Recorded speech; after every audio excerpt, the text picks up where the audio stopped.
Hello everyone, I am Sejal Rathod. Today I am going to start redemption of debenture by sinking fund method. As we know कि जब भी हम लोग कोई भी redemption करते हैं तो कोई स्पेसिफिक अमाउंट हम लोग को पे ऑफ करना होता है, तो यहाँ पे हम लोग वो अमाउंट सिंकिंग फंड से पे ऑफ करेंगे। अभी क्वेश्चन आता है कि सिंकिंग फंड में ये अमाउंट आएगा कहाँ से। चलो एक एग्जाम्पल ले लेते हैं। हमारे डिबेंचर है जो रिडीम होने वाले हैं आफ्टर 3 इयर्स। 3 इयर्स के बाद हम लोग को कोई अमाउंट पे ऑफ करना है, जिसमें अभी से हम लोग को सिंकिंग फंड में वो अमाउंट जमा करते जाना है। आफ्टर 3 इयर्स हम लोग वही अमाउंट से रिडम्पशन करेंगे।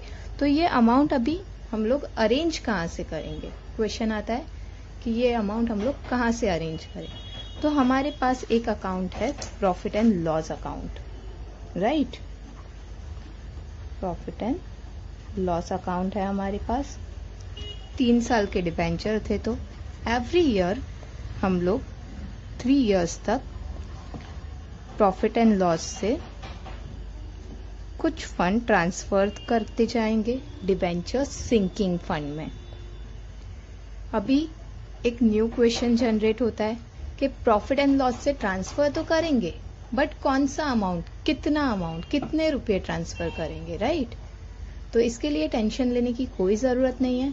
हम लोग को क्वेश्चन में वो लोग ने अमाउंट दिया होगा, या तो हमारे पास क्वेश्चन में सिंकिंग फंड का फैक्टर होगा ₹1 का, प्रेजेंट वैल्यू ऑफ ₹1। कुछ नहीं करना है, जितने भी रिडम्पशन हो रहा है उसको मल्टीप्लाई करना है वो फैक्टर से। जो अमाउंट आया वो अमाउंट एवरी ईयर हम लोग को ट्रांसफर करते जाना है डिबेंचर सिंकिंग फंड में। चलो अभी फर्स्ट ईयर में हम लोग ने ट्रांसफर किया particular amount debenture sinking fund में। तो एज इट इज यहाँ पे डिबेंचर फंड में, सिंकिंग फंड में रख के तो कोई मतलब नहीं है, अमाउंट इंक्रीज तो होने नहीं वाला है, एज इट इज पड़े पड़े। तो हम लोग ये अमाउंट को क्या कर देंगे, इन्वेस्ट कर देंगे। तो जब भी हम लोग इसको इन्वेस्ट करेंगे तो इसका नाम हो जाएगा सिंकिंग फंड इन्वेस्टमेंट अकाउंट।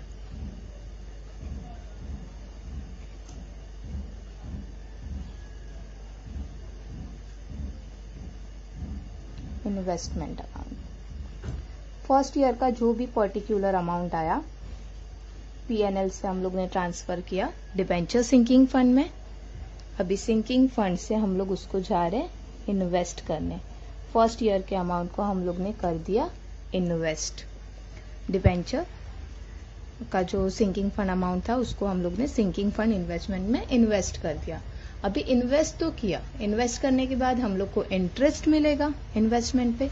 तो ये जो इन्वेस्टमेंट पे इंटरेस्ट मिला वो नेक्स्ट ईयर में मिलेगा, फर्स्ट ईयर में तो नहीं मिलेगा। इस साल में हम लोग ने इन्वेस्टमेंट किया, अभी जो इन्वेस्टमेंट किया है उस पे इंटरेस्ट हम लोग को नेक्स्ट ईयर में मिलने वाला है।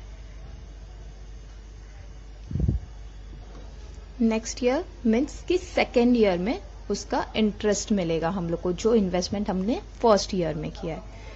अभी सेम सेकेंड ईयर में भी हम लोग कुछ अमाउंट पीएनएल से ट्रांसफर करेंगे डिबेंचर सिंकिंग फंड में, और वो अमाउंट हम लोग फिर से इन्वेस्ट कर देंगे सिंकिंग फंड इन्वेस्टमेंट अकाउंट में।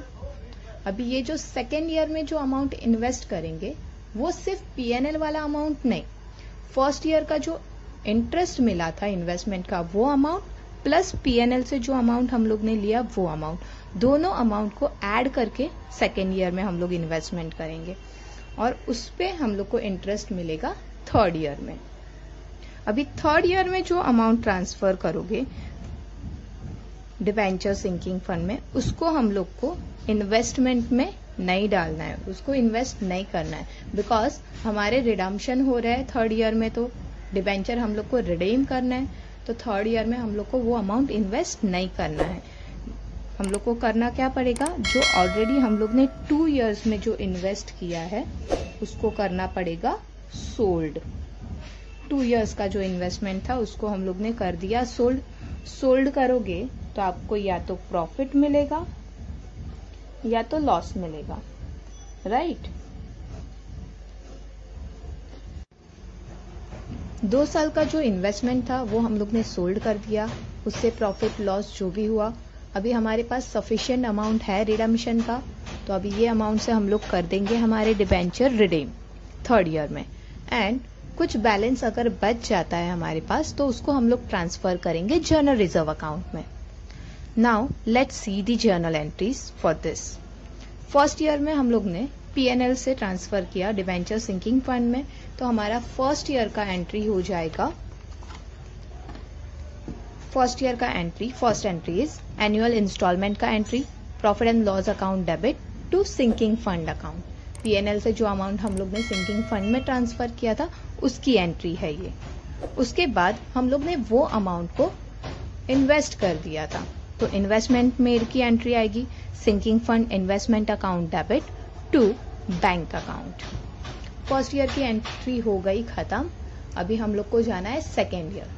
2nd ईयर की एंट्री जब भी स्टार्ट करोगे तभी आपको 1st ईयर में आपने जो इन्वेस्टमेंट किया था उसके ऊपर आपको मिलेगा इंटरेस्ट। तो फर्स्ट एंट्री हमारी आ जाएगी interest received on investment. So our entry will be bank account debit to sinking fund account. अभी 2nd ईयर में फिर से हम लोग को वही अमाउंट, पर्टिकुलर अमाउंट P&L से ट्रांसफर करना है सिंकिंग फंड में। तो 1st ईयर में हम लोग ने जो फर्स्ट एंट्री करी थी वही एंट्री वापस रिपीट होने वाली है यहाँ पे, एनुअल इंस्टॉलमेंट की entry, profit and loss account debit to sinking fund account. And ये अमाउंट को हम लोग इंटरेस्ट प्लस ये अमाउंट हम लोग इन्वेस्ट कर देने वाले हैं। तो फिर इन्वेस्टमेंट मेड की entry, sinking fund investment account debit to bank account. यहाँ तक हो गई हमारी 2nd ईयर की entry. 1st year and 2nd year हो गया खत्म। अभी हम लोग को करना है 3rd ईयर का एंट्री। तो 3rd year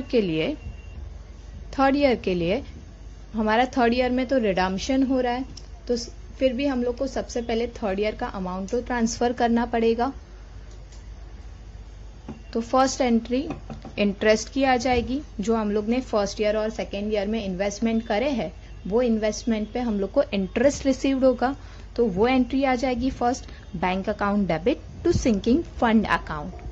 then after 3rd year का instalment, profit and loss account debit to sinking fund account. यहाँ पे अभी हमारी इन्वेस्टमेंट में हम लोग नहीं डालेंगे अमाउंट 3rd ईयर का, इसलिए यहाँ पे एक नोट डाला हुआ है, नोट आप लोग चेक कर लो।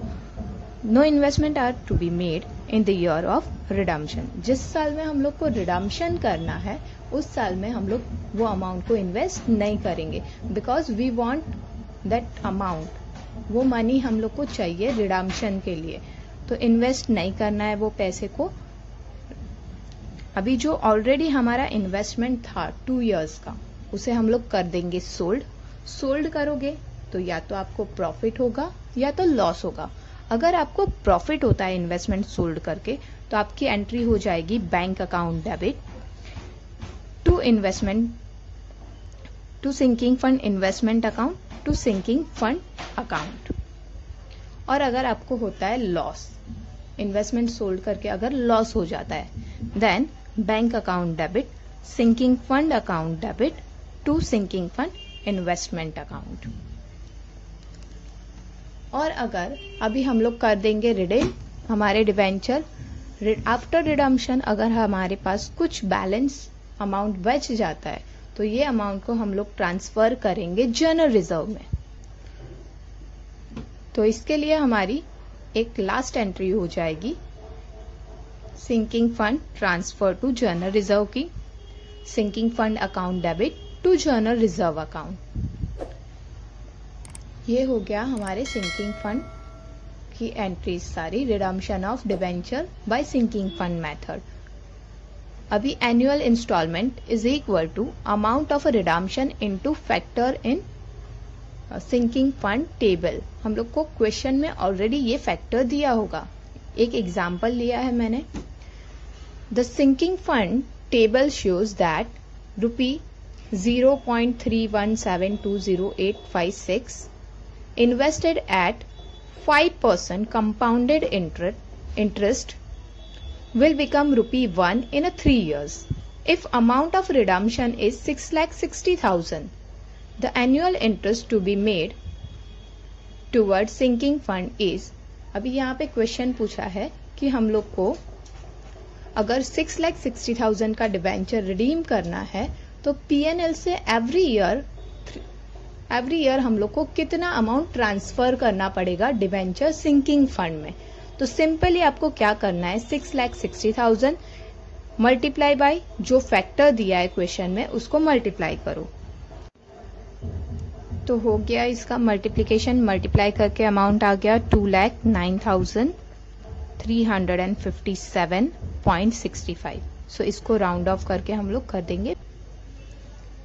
Thank you everyone. अगर आप लोग को कोई भी क्वेरीज हो या कोई भी क्वेश्चन हो redemption of debenture sinking fund method के रिलेटेड, सो आप मुझे कमेंट कर सकते हो और मुझे कांटेक्ट करके आप अपने क्वेश्चन क्लियर कर सकते हो। Thank you so much.